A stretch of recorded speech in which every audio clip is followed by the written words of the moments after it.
कर्पूरगौरं करुणावतारं संसारसारं भुजगेन्द्रहारं सदा वसन्तं हृदयारविन्दे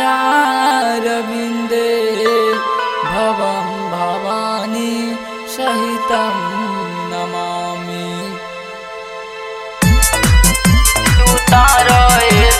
बोला बोला बिसरी मैया की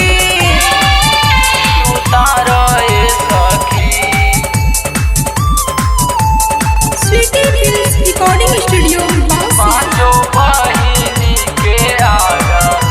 उतारो हे सखी हे उतारो हे सखी उतारो हे सखी हो उतारो हे सखी पांचों बहिनी के आरती उतारो हे सखी पांचों बहिनी के आरती उतारो हे सखी।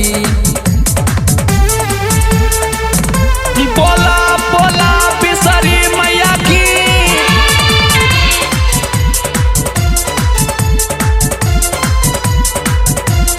पांचों बहिनी के आरती उतारो हे सखी। के कर पांचों बेटी के कर बेटी बिहुला के कर पांचों बेटी के कर बेटी बिहुला के कर बाला बेटा ये सखी के कर बाला बेटा ये सखी पांचों बहिनी के आरती उतारो ये सखी पांचों बहिनी के आरती उतारो ये सखी उतारो ये सखी उतारो ये सखी। स्वीटी फिल्म्स रिकॉर्डिंग स्टूडियो बासी। पांचों बहिनी के आरती उतारो ये सखी।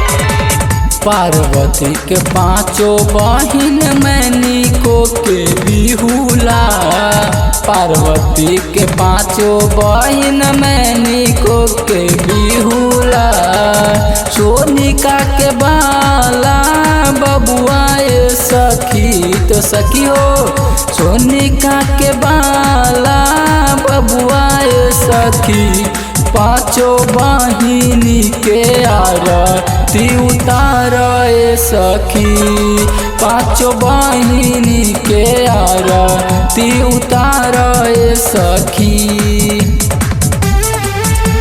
उतारो ये सखी उतारो ये सखी।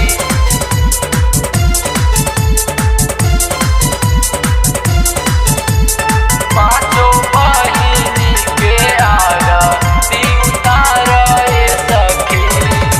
सोन के थरियावा में दिया बत्ती जार के आरती उतारो सखी हो पांचों बहिन के भीड़ बड़ी लागल बा मैया के सखी तो सखी हो भीड़ बड़ी लागल बा मैया के सखी पांचों बहिनी के आरती उतारो ये सखी पांचों बहिनी के आरती उतारो ये सखी उतारो हे सखी हो उतारो ये सखी पांचों बहिनी के आरती उतारो ये सखी पांचों बहिनी के आरती उतारो ये सखी।